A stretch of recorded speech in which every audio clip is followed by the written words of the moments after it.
खूब है तकदीर हमारी, हमको प्रभु का प्यार मिला। क्या खूब है तकदीर हमारी, हमको प्रभु का प्यार मिला। जिसकी थी तलाश हमें उस साथी का संसार मिला। क्या खूब है तकदीर हमारी, हमको प्रभु का प्यार मिला।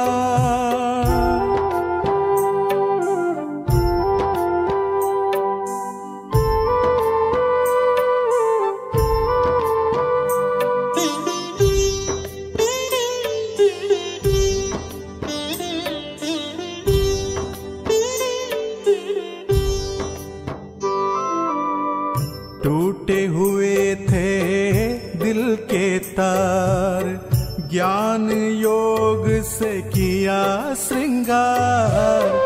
ऐसा सरगम छेड़ा प्रेम का, गूंज उठा मेरा मन संसार।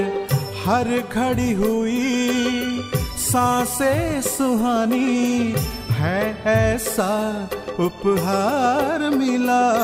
क्या खूब है तकदीर हमारी, हमको प्रभु का प्यार मिला।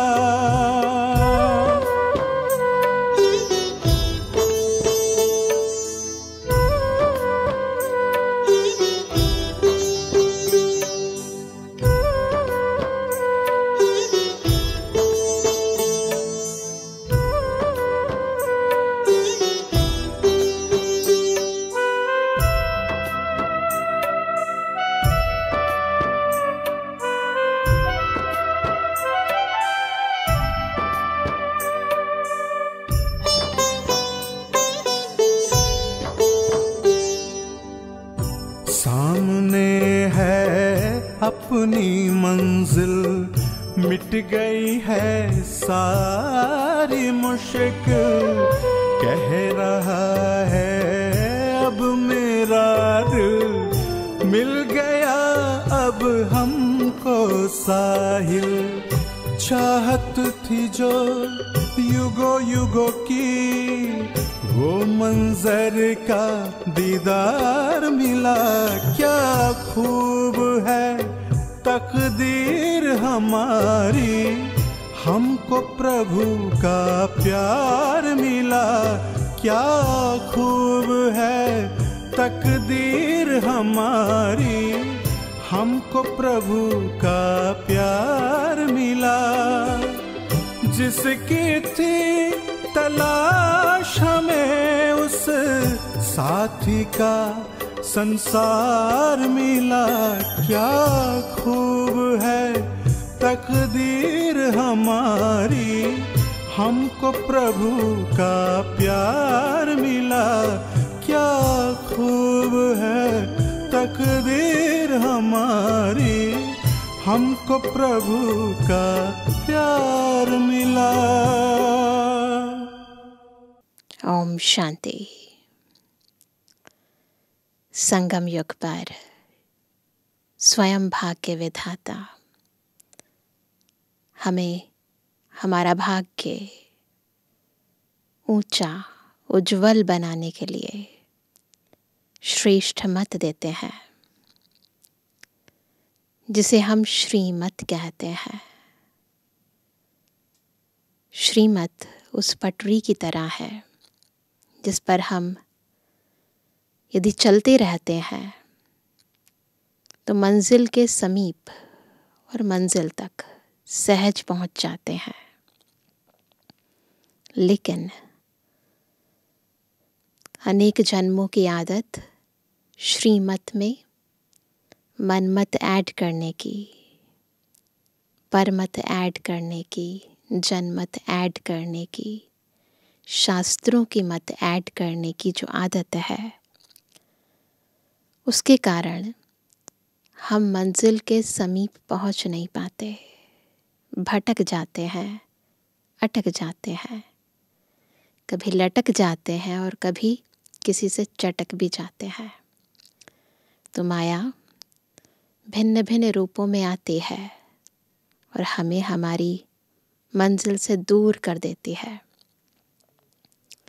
आज की मुरली हमें श्रीमत का महत्व बताती है और हमें इस अटकाव से, भटकाव से कैसे छूटना है वो विधि भी समझाती है।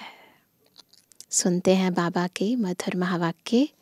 आज है 29 फरवरी 2024। बाबा के महावाक्य हैं, मीठे बच्चे, माया दुश्मन तुम्हारे सामने है, इसलिए अपनी बहुत बहुत संभाल करनी है। अगर चलते चलते माया में फंस गए तो अपनी तकदीर को लकीर लगा देंगे। कोई और लकीर नहीं लगाता, हम खुद अपनी तकदीर को लकीर लगाते हैं। प्रश्न है, तुम राजयोगी बच्चों का मुख्य कर्तव्य क्या है? हम सभी कौन हैं? राजयोगी हैं।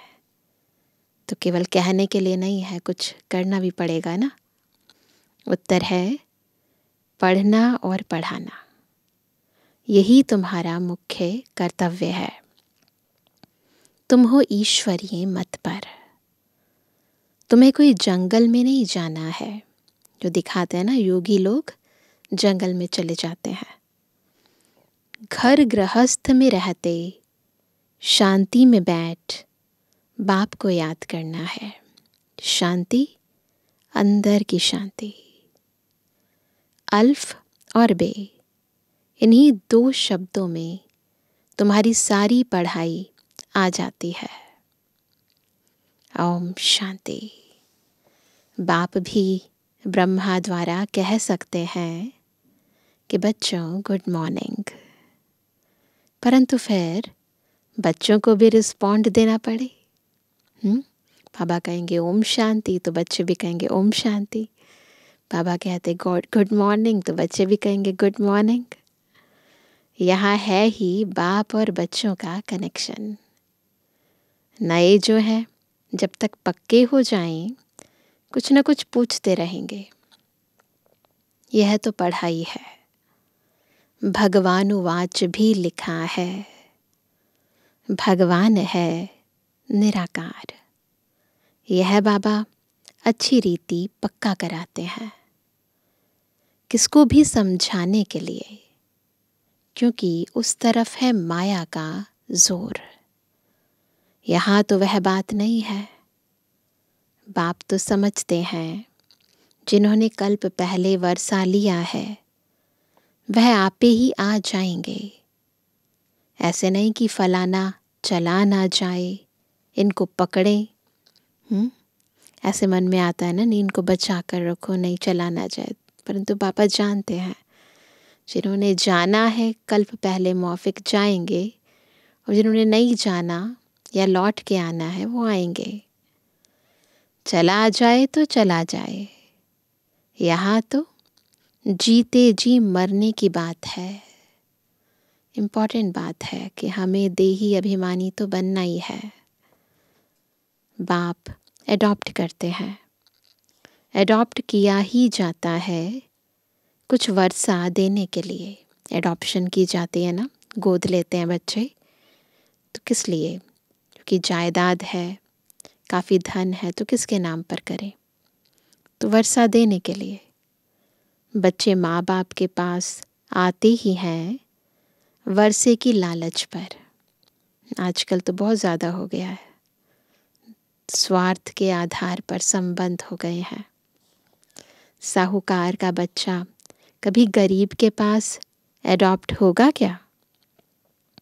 इतना धन दौलत आदि सब छोड़ कैसे जाएंगे? एडॉप्ट करते हैं साहूकार।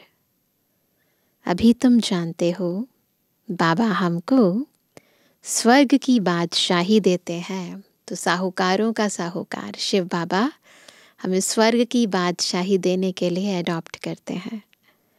क्यों ना उनका बनेंगे? हर एक बात में लालच तो रहती है, बिना किसी लालच के कोई नहीं आता कहीं पर। जितना बहुत पढ़ेंगे उतनी बड़ी लालच होगी। तुम भी जानते हो बाप ने हमको एडॉप्ट किया है बेहद का वर्षा देने। बाप भी कहते हैं तुम सबको हम फिर से 5000 वर्ष पहले मुआफिक एडॉप्ट करते हैं। तुम भी कहते हो बाबा हम आपके हैं। 5000 वर्ष पहले भी आपके बने थे। तुम प्रैक्टिकल में कितने ब्रह्मा कुमार कुमारियां हो। प्रजापिता भी तो नामी ग्रामी है। जब तक शूद्र से ब्राह्मण न बने तो देवता बन ना सके। तुम बच्चों की बुद्धि में अभी यह चक्र फिरता रहता है। वर्णों का जो चित्र है उसमें बताया है कि कैसे हम सबसे पहले ब्राह्मण से पहले देवता बने, फिर क्षत्रिय, फिर वैश्य, फिर शूद्र, फिर ब्राह्मण। तो ये चक्र फिरता रहता है। हम शूद्र थे, अभी ब्राह्मण बने हैं, फिर देवता बनना है। सतयुग में हम राज्य करेंगे।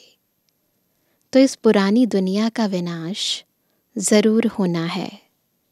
पूरा निश्चय नहीं बैठता है तो फिर चले जाते हैं। क्यों चले जाते हैं? निश्चय नहीं बैठता है तो निश्चय के आधार पर आत्माएं नंबरवार पुरुषार्थ करती हैं, और निश्चय नहीं है तो फिर चले जाते हैं। तो बाबा कहते हैं कई कच्चे हैं जो गिर जाते हैं, यह भी ड्रामा में नोंद है। माया दुश्मन सामने खड़ी है तो वह अपनी तरफ खींच लेती है। बाबा भी सामने ही है, माया भी सामने है, आत्मा के सामने दोनों है। अब अगर देहभान में है तो माया खींच लेती है, और देही अभिमानी है तो बाबा की छत्र छाया में आत्मा सुरक्षित रहती है। तो बाबा कहते हैं बाप घड़ी घड़ी पक्का कराते हैं, माया में फंस नहीं पड़ना, नहीं तो अपनी तकदीर को लकीर लगा देंगे। बाप ही पूछ सकते हैं कि आगे कब मिले हो। साकार बाबा हमेशा पूछते थे कि आगे कब मिले हो, और कोई को पूछने का अक्ल आएगा ही नहीं। और किसी को थोड़ी ना पता है कि 5000 वर्ष बाद हम फिर बाबा से मिले हैं। बाप कहते हैं मुझे भी फिर से गीता सुनाने आना पड़े, आकर रावण की जेल से छुड़ाना पड़े। बेहद का बाप बेहद की बात समझाते हैं ना। बाबा हद की बातें नहीं बताते। रावण कौन है, जेल में कौन सी सीता है, वो यथार्थ रीति बेहद के दृष्टिकोण से समझाते हैं। अभी रावण का राज्य है पतित राज्य है, जो आधा कल्प से शुरू हुआ है। रावण को 10 शीश दिखाते हैं, विष्णु को 4 भुजाएं दिखाते हैं। ऐसे कोई मनुष्य होता नहीं, कोई मनुष्य नहीं होता जिसके 10 शीश हों या 4 भुजाएं हों। यह तो प्रवृत्ति मार्ग दिखाया जाता है। प्रवृत्ति मार्ग की सिंबॉलिक चित्र है। ऐसे कोई प्रैक्टिकल रूप में कोई चित्र या कोई व्यक्ति नहीं होकर गए। यह है एम ऑब्जेक्ट, विष्णु द्वारा पालना। विष्णुपुरी को कृष्णपुरी भी कहते हैं। श्री कृष्ण को तो 2 बाहें ही दिखाएंगे ना, है तो वही आत्मा ना, तो श्री कृष्ण को तो 2 ही बाहें दिखाएंगे। मनुष्य तो कुछ भी समझते नहीं हैं। बाप हर एक बात समझाते हैं। वह सब है भक्ति मार्ग। अभी तुमको ज्ञान है। तुम्हारी एम ऑब्जेक्ट है ही नर से नारायण बनने की। यह गीता पाठशाला है ही जीवन मुक्ति प्राप्त करने के लिए। ब्राह्मण तो ज़रूर चाहिए, गीता ज्ञान सुनाने के लिए ब्राह्मण ज़रूर चाहिए। यह है रुद्र ज्ञान यज्ञ। शिव को रुद्र भी कहते हैं। अब बाप पूछते हैं, ज्ञान यज्ञ श्री कृष्ण का है या शिव का है? श्री कृष्ण ने ज्ञान सुनाया या शिव बाबा ने? शिव को परमात्मा ही कहते हैं, शंकर को देवता कहते हैं। उन्होंने फिर शिव और शंकर को इकट्ठा कर दिया है। अब बाप कहते हैं, हमने इनमें प्रवेश किया है। तुम बच्चे कहते हो बाप दादा, ब्रह्मा बाबा के तन में शिव बाबा, तो हो गए बाप दादा। वह कहते हैं शिव शंकर। ज्ञान सागर तो है ही एक, है ना। भले बाप दादा है, परंतु ज्ञान देने वाला केवल शिव बाबा है। वो लोग मिला देते हैं, कंबाइंड रूप दिखाते हैं, परंतु वास्तविकता में जो कंबाइंड रूप है वो बाप और दादा का है। अभी तुम जानते हो ब्रह्मा सो विष्णु बनते हैं ज्ञान से। ब्रह्मा बाबा विष्णु बनते हैं इस ज्ञान को धारण करने से। चित्र भी बरोबर बनाते हैं। विष्णु की नाभि से ब्रह्मा निकला, इसका अर्थ भी कोई समझ नहीं सकते, हम समझ सकते हैं। ब्रह्मा को शास्त्र हाथ में दिए हैं। अभी शास्त्रों का सार बाप बैठ सुनाते हैं या ब्रह्मा? दिखाए हैं शास्त्र ब्रह्मा बाबा के हाथ में, परंतु वास्तविकता में सब शास्त्रों का सार शिव बाबा ब्रह्मा रथ में विराजमान होकर हमें सुनाते हैं।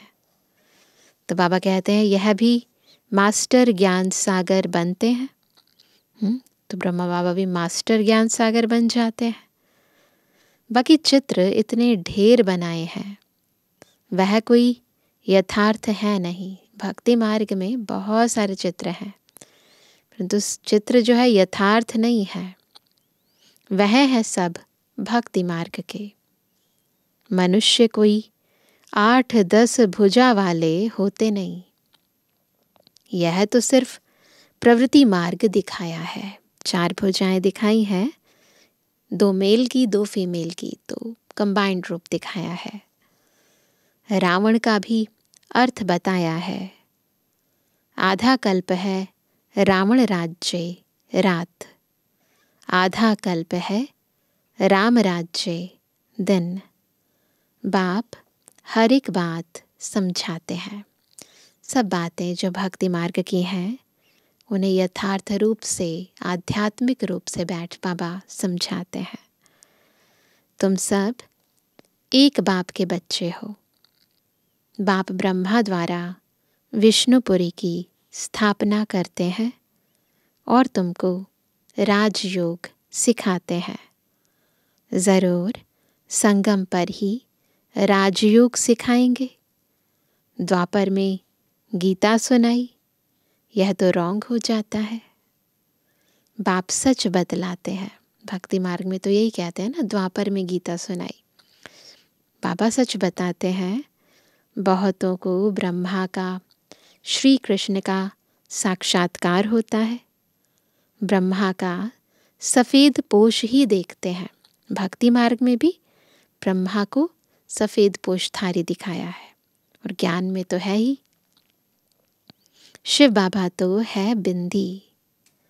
बिंदी का साक्षात्कार हो तो कुछ समझ ना सके, लाइट दिखाई दे तो क्या समझ सकेंगे। तुम कहते हो हम आत्मा है। अब आत्मा को किसने देखा है? कोई ने नहीं। वह तो बिंदी है। समझ सकते हैं ना? समझ सकते हैं, देख नहीं सकते। जो जिस भावना से जिसकी पूजा करते हैं उनको वही साक्षात्कार होगा। दूसरा अगर रूप देखें तो मूंझ पड़े, कंफ्यूज हो जाए ना कि भक्ति तो हमने इनकी करी तो इनका दीदार कैसे हो गया। तो बाबा भक्ति में भावना को पूरा करने के लिए बाबा साक्षात्कार कराते हैं। जिसके प्रति भावना होती है उसी का साक्षात्कार कराते हैं। तो बाबा कहते हैं हनुमान की पूजा करेगा तो उनको वही दिखाई पड़ेगा, गणेश के पुजारी को वही दिखाई पड़ेगा। बाप कहते हैं हमने तुमको इतना धनवान बनाया, हीरे जवाहरों के महल थे, तुमको अनगिनत धन था, तुमने अभी वह सब कहाँ गवाया? कहाँ गवाया इतना सब कुछ? अभी तुम कंगाल बन गए हो, भीख मांग रहे हो। भक्ति में भगवान के सामने जाकर भीख मांगते हैं, ये दे दो वो दे दो। तो बाबा कह रहे हैं बाप तो कह सकते हैं ना, और कोई नहीं कह सकते, पर बाबा तो कह सकते हैं ना। अभी तुम बच्चे समझते हो बाप आए हैं, हम फिर से विश्व के मालिक बनते हैं। यह ड्रामा अनादि बना हुआ है। हर एक ड्रामा में अपना पार्ट बजा रहे हैं। प्रत्येक मनुष्य आत्मा इस बेहद के ड्रामा में अपना अपना पार्ट बजा रहे हैं। कोई एक शरीर छोड़ जाकर दूसरा लेते हैं। इसमें रोने की क्या बात है ना? इसमें रोने की बात नहीं है, क्योंकि आत्मा तो अजर अमर अविनाशी है ना। सतयुग में कभी रोते नहीं। अभी तुम मोहजीत बन रहे हो। अभी हम इस मोह रूपी विकार को जीत रहे हैं। कैसे? ईश्वरीय ज्ञान से, ईश्वरीय याद से। मोहजीत राजाएं यह लक्ष्मी नारायण आदि हैं। वहाँ आत्मा को किसी से भी अटैचमेंट नहीं है। स्नेह है, अटैचमेंट नहीं है। वहाँ मोह होता नहीं। बाप अनेक प्रकार की बातें समझाते रहते हैं। बाप है निराकार। मनुष्य तो उसे नाम रूप से न्यारा कह देते हैं, लेकिन नाम रूप से न्यारी कोई चीज़ थोड़ी होती है। कोई भी चीज़ नाम रूप से न्यारी कैसे हो सकती है? हवा का भी नाम है, यद्यपि दिखाई नहीं देती ना। जल का भी नाम है, पृथ्वी का भी नाम है। तो कोई भी चीज़ नाम रूप से न्यारी तो हो नहीं सकती ना। हे भगवान, ओ गॉड फादर कहते हैं ना, तो नाम रूप है ना। लिंग को शिव परमात्मा, शिव बाबा भी कहते हैं, तो नाम है ना। बाबा तो है ना बरोबर। बाबा के ज़रूर बच्चे भी होंगे। बाबा कह रहे हैं तो बच्चे भी होंगे। निराकार को निराकार आत्मा ही बाबा कहती है। जब हम कहते हैं बाबा, कौन कहता है बाबा? है ना, ये देह तो नहीं कहती ना, देह के बाबा नहीं है। मुझे आत्मा के बाबा है, तो आत्मा कहती है बाबा। मंदिर में जाएंगे तो उनको कहेंगे शिव बाबा। फिर घर में आकर बाप को भी कहते हैं बाबा। मंदिर में जाते हैं तो स्वधर्म में स्थित हो जाते हैं। बिंदी लगाते हैं ना, तिलक लगाते हैं, तो कहते हैं शिव बाबा। घर में आते हैं तो फिर देहभान में आकर देहधारी को बाबा कहते हैं। अर्थ तो समझते नहीं। हम उनको शिव बाबा क्यों कहते हैं? बाप बड़े ते बड़ी पढ़ाई 2 अक्षर में पढ़ाते हैं। क्या है वो 2 अक्षर? अल्फ और बे। अल्फ को याद करो तो बे बादशाही तुम्हारी है। सिंपल। यह बड़ा भारी इम्तिहान है ना, बहुत डिफ़िकल्ट है ये इम्तिहान। बस एक को याद करो, बस एक को, है ना। द्वापर से लेकर अनेकों को याद करने की आदत पड़ गई है। एकाग्र बुद्धि हो जाए, कहीं भटके नहीं, ये बड़ी मंजिल है। मनुष्य बड़ा इम्तिहान पास करते हैं तो पहले वाली पढ़ाई कोई याद थोड़ी रहती है। पढ़ते पढ़ते आखिरी न तंत यानी सार जो है वो बुद्धि में आ जाता है ना, एग्जैक्ट जो ज्ञान है वो समझ आ जाता है। कोई हम वर्ड टू वर्ड ज्ञान नहीं रटते हैं, परंतु ज्ञान का जो भाव है, जो सार है, वो समझ में आ जाता है। यानी अपनी सोल कॉन्शियस आत्मिक स्थिति में स्थित हो जाते हैं। फिर विस्तार नहीं, सार रह जाता है।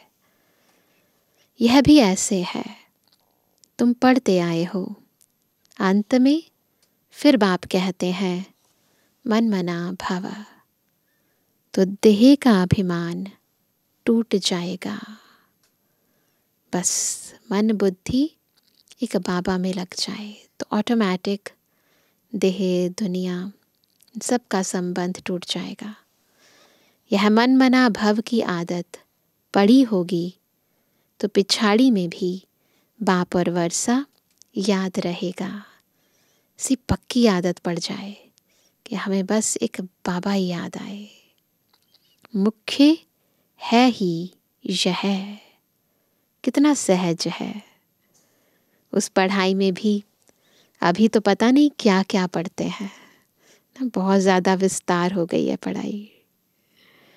जैसे राजा वैसा वह अपनी रस्म चलाते हैं ना, जिसका भी शासन होता है अकॉर्डिंगली वो फिर सिलेबस अकॉर्डिंगली उसे चेंज भी करते हैं। तो जैसे राजा वैसा वह अपनी रस्म चलाते हैं। आगे मण सेर पाओ का हिसाब चलता था, पहले तो यही हिसाब चलता था। अभी तो किलो आदि क्या क्या निकल पड़ा है। तो बाबा कहते हैं कितने अलग अलग प्रांत हो गए हैं। दिल्ली में जो चीज़ 1 रुपया सेर बॉम्बे में मिलेगी 2 रुपया सेर, क्योंकि प्रांत अलग अलग हैं। हर एक समझते हैं हम अपने प्रांत को भूख थोड़ी मारेंगे। कितने झगड़े आदि होते हैं, कितना रोला है। अलग अलग स्टेट्स में एक ही चीज़ के डिफरेंट रेट्स होते हैं। तो डिफरेंट गवर्नमेंट होती हैं, स्टेट गवर्नमेंट्स भी अलग अलग होती हैं ना, तो अकॉर्डिंगली चेंजेस करती रहते हैं। भारत कितना सॉल्वेंट था, फिर 84 का चक्र लगाते इंसॉल्वेंट बन पड़े हैं। कितनी समृद्धि संपन्नता थी, फिर बिल्कुल गरीब बन पड़े हैं ना। कहा जाता है हीरे जैसा जन्म अमोलक, कौड़ी बदले खोया रे।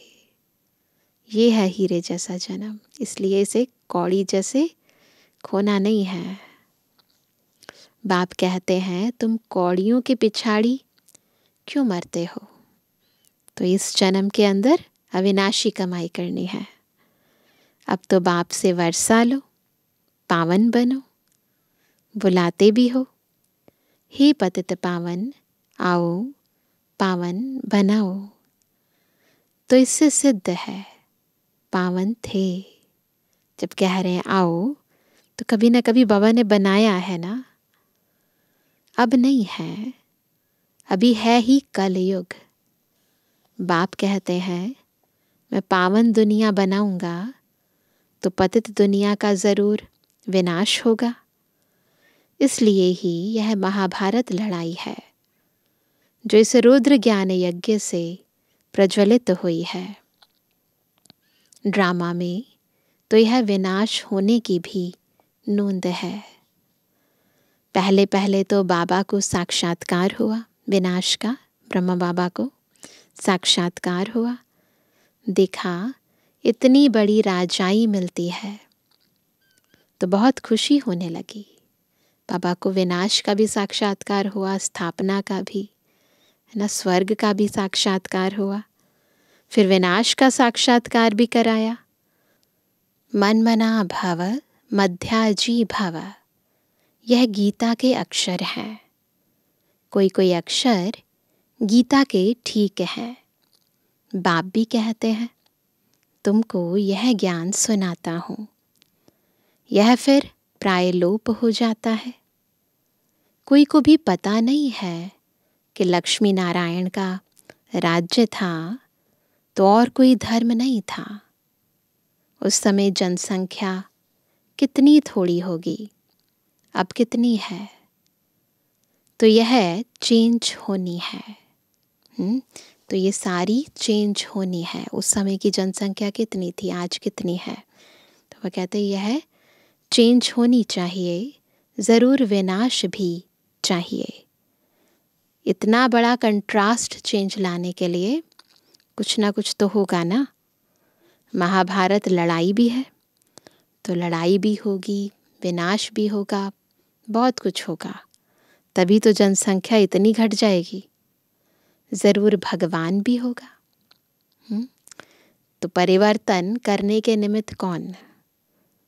पतित से पावन बनाने वाला, कलयुग को सतयुग बनाने वाला एक शिव बाबा ही तो है। तो भगवान भी होगा। शिव जयंती मनाते हैं तो शिव बाबा ने क्या आकर किया वह भी नहीं जानते हैं, तो कुछ बड़ा किया है ना, इसलिए तो मनाते हैं। अब बाप समझाते हैं, गीता से श्री कृष्ण की आत्मा को राजाई मिली। मात पिता कहेंगे गीता को, गीता है माई बाप, है ना। तो गीता ज्ञान धारण करने से राजाई मिली, जिससे तुम फिर देवता बनते हो। इसलिए चित्र में भी दिखाया है, श्री कृष्ण ने गीता नहीं सुनाई।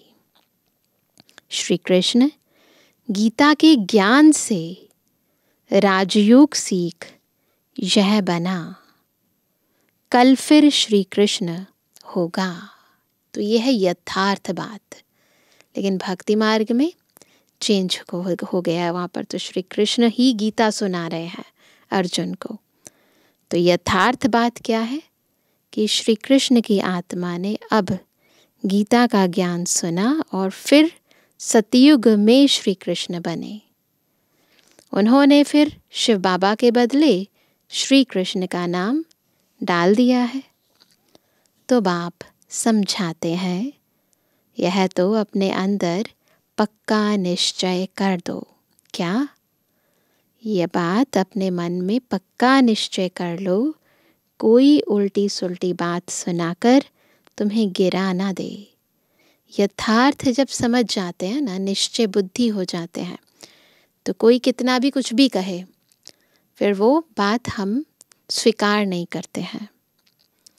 बहुत बातें पूछते हैं, विकार बगैर सृष्टि कैसे चलेगी, बहुत पूछते हैं ये सतयुग में भी तो ऐसा था ना, विकार के बगैर तो सृष्टि चल ही नहीं सकती है। तो आप सब क्यों पवित्रता की धारणा के लिए कहते हो? देवी देवताएं भी तो जाते थे विकार में, परंतु समझते नहीं हैं वो लोग। यह कैसे होगा? अरे तुम खुद कहते हो वह वाइसलेस दुनिया थी, बोलते हैं निर्विकारी दुनिया थी, संपूर्ण निर्विकारी कहते हो ना, फिर विकार की बात कैसे हो सकती है? अब तुम जानते हो बेहद के बाप से बेहद की बादशाही मिलती है, तो ऐसे बाप को क्यों नहीं याद करेंगे? यह है ही पतित दुनिया। कुंभ के मेले पर कितने लाख हो जाते हैं, कितने लोग जाते हैं ना कुंभ के मेले पर। अब कहते हैं वहाँ एक नदी गुप्त है, त्रिवेणी बताते हैं ना, परंतु कहते हैं कि सरस्वती गुप्त है। अब नदी गुप्त हो सकती है क्या? यहाँ भी गौमुख बनाया है, माउंट में गौमुख है ना, कहते हैं गंगा यहाँ आती है। अरे गंगा अपना रास्ता लेकर समुद्र में जाएगी या यहाँ तुम्हारे पास पहाड़ पर आएगी? तो लॉजिकली कोई नहीं समझता, बस भक्ति मार्ग में भावनात्मक रूप से कह देते हैं। भक्ति मार्ग में कितने धक्के हैं, बुद्धि को धक्के मिलते हैं, एग्जैक्टली पता नहीं है परंतु बोलते रहते हैं बस। ज्ञान, भक्ति, फिर है वैराग्य। एक है हद का वैराग्य, दूसरा है बेहद का। सन्यासी घर बार छोड़ जंगल में रहते हैं। यहाँ तो वह बात नहीं, यहाँ कुछ छोड़ना नहीं है। तुम बुद्धि से सारी पुरानी दुनिया का सन्यास करते हो। क्या करना है? बुद्धि से छोड़ना है, फिजिकल रूप से नहीं छोड़ना है। तुम राजयोगी बच्चों का मुख्य कर्तव्य है पढ़ना और पढ़ाना। अब राजयोग कोई जंगल में थोड़ी सिखाया जाता है, यह स्कूल है, ब्रांचेस निकलती जाती हैं। तुम बच्चे राजयोग सीख रहे हो। शिव बाबा से पढ़े हुए ब्राह्मण ब्राह्मणियाँ सीखते हैं। एक शिव बाबा थोड़े सबको बैठ सिखाएगा, एक शिव बाबा बैठ कर थोड़ा ना सिखाएगा, हमें भी तो फिर बाबा का ज्ञान अनेक आत्माओं को देना है। तो यह हुई पांडव गवर्नमेंट। तुम हो ईश्वरीय मत पर। यहाँ तुम कितना शांति में बैठे हो। बाहर तो अनेक हंगामे हैं। बाप कहते हैं 5 विकारों का दान दो तो ग्रहण छूट जाएगा। क्या करना है? विकार छोड़ने हैं और कुछ नहीं करना। मेरे बनो तो मैं तुम्हारी सब कामनाएं पूरी कर दूंगा। तुम बच्चे जानते हो अभी हम सुख धाम में जाते हैं, दुख धाम को आग लगनी है। बच्चों ने विनाश का साक्षात्कार भी किया है। शुरू में बहुत से बच्चों को विनाश का भी साक्षात्कार हुआ। अब टाइम बहुत थोड़ा है, इसलिए याद की यात्रा में लग जाएंगे तो विकर्म विनाश होंगे और ऊंच पद पाएंगे। सिंपल। क्या करना है? बस बाबा को याद करना है। अच्छा, मीठे मीठे सर्व से एबल आज्ञाकारी बच्चों पर माता पिता बाप दादा का याद द्वारा गुड मॉर्निंग। रूहानी बच्चों की रूहानी बाप दादा को गुड मॉर्निंग। नमस्ते नमस्ते नमस्ते बाबा। धारणा के लिए मुख्य सार। पहला, बाप के वर्षे का पूरा अधिकार लेने के लिए क्या करेंगे? जीते जी मरना है, एडॉप्ट हो जाना है। किसके बन गए? बाबा के। कभी भी अपनी ऊंची तकदीर को लकीर नहीं लगानी है, माया का नहीं बन जाना है। दूसरा पॉइंट, कोई भी उल्टी सुल्टी बात सुनकर संशय में नहीं आना है। जरा भी निश्चय ना हिले। इस दुख धाम को आग लगने वाली है, इसलिए इससे अपना बुद्धि योग निकाल लेना है। वरदान है, समय प्रमाण अपने भाग्य का सिमरण कर खुशी और प्राप्तियों से भरपूर बनने वाले स्मृति स्वरूप भव। स्मृति स्वरूप कैसे बनेंगे? जब समय प्रमाण अपने भाग्य का सिमरण करके खुशी और प्राप्तियों से भरपूर बनेंगे। मैं कौन? मुझे क्या मिला है? भक्ति में आप स्मृति स्वरूप आत्माओं के यादगार रूप में भक्त अभी तक आपके हर कर्म की विशेषता का सिमरण करते अलौकिक अनुभवों में खो जाते हैं।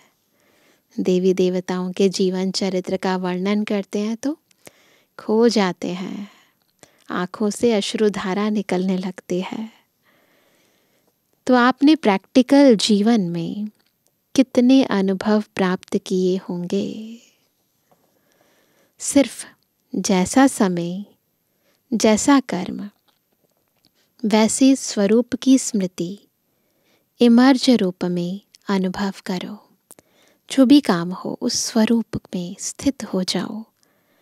उस स्थिति में बाबा की याद को, बाबा के ज्ञान को अप्लाई करो तो बहुत विचित्र खुशी, विचित्र प्राप्तियों का भंडार बन जाएंगे।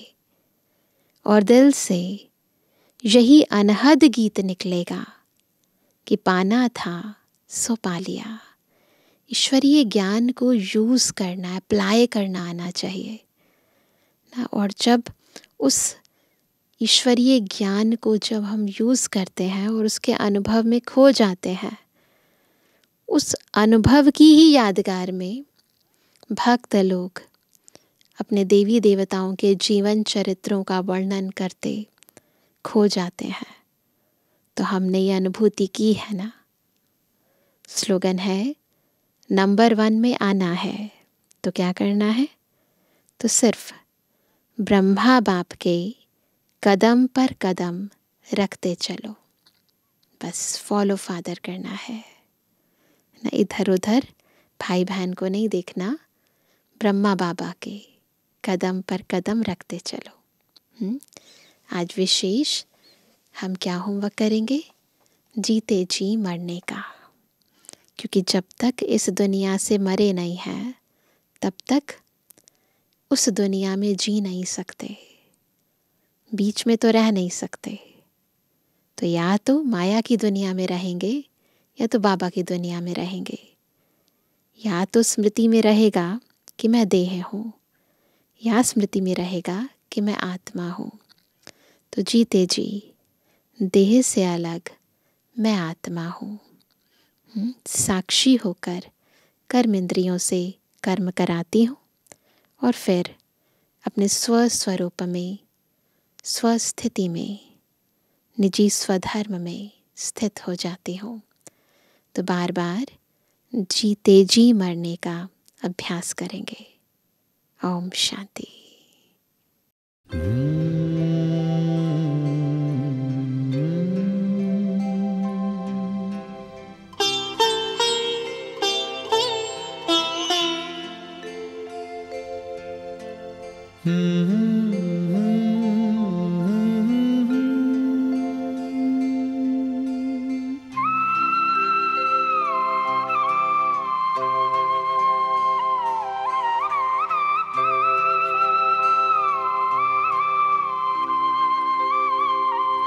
हम खुश नसीब कितने, प्रभु का मिला सहारा।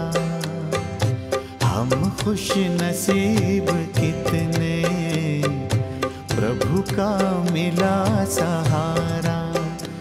हम हो गए उसी के, हम हो गए उसी के, वो हो गया हमारा हमारा। हम खुश नसीब कितने, प्रभु का मिला सहारा। हम हो गए उसी के, हम हो गए उसी के, वो हो गया हमारा हमारा। हम खुश नसीब कितने, प्रभु का मिला सहारा।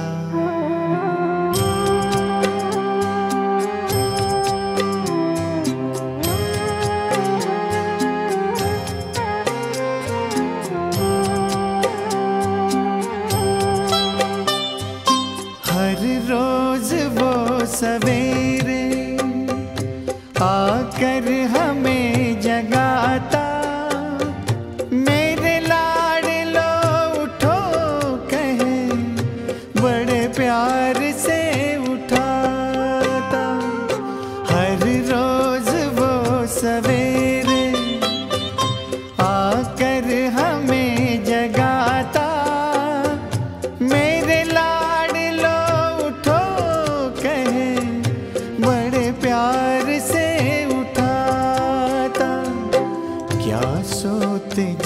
बीते हर पल, देखूं वही नजारा।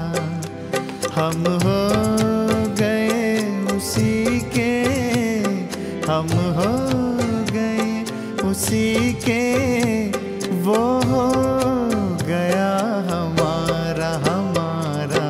हम खुश नसीब कितने, प्रभु का मिला सहारा।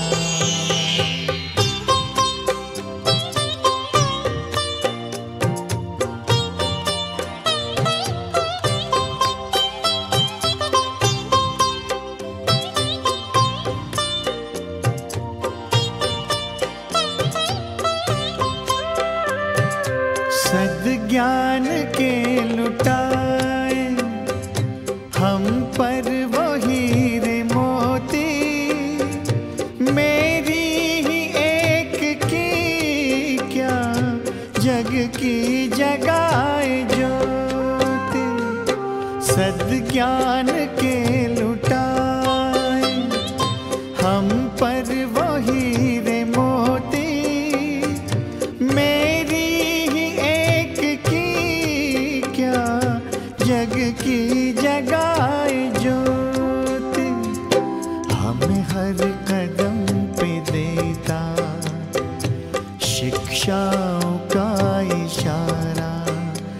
हम हो गए उसी के, हम हो गए उसी के, वो हो गया हमारा हमारा।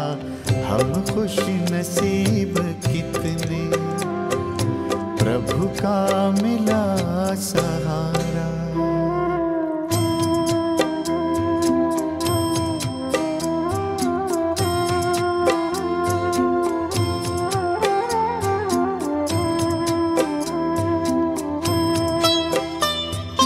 नजरों से तूने मेरी तस्वीर है सजाई, जन्मों जन्म की सुंदर तकदीर है बनाई। नजरों से तूने मेरी तस्वीर है सजाई, जन्मों जन्म की सुंदर तकदीर है बनाई। आंगन में मन के मेरे जन्नत को है उतारा। हम हो गए उसी के, हम हो गए उसी के, वो हो गया हमारा हमारा। हम खुश नसीब कितने, प्रभु का मिला सहारा। हम हो गए उसी के, हम हो गए उसी के, वो हो गया हमारा हमारा। हम खुश नसीब कितने, प्रभु का मिला सहारा। हम खुश नसीब कितने, प्रभु का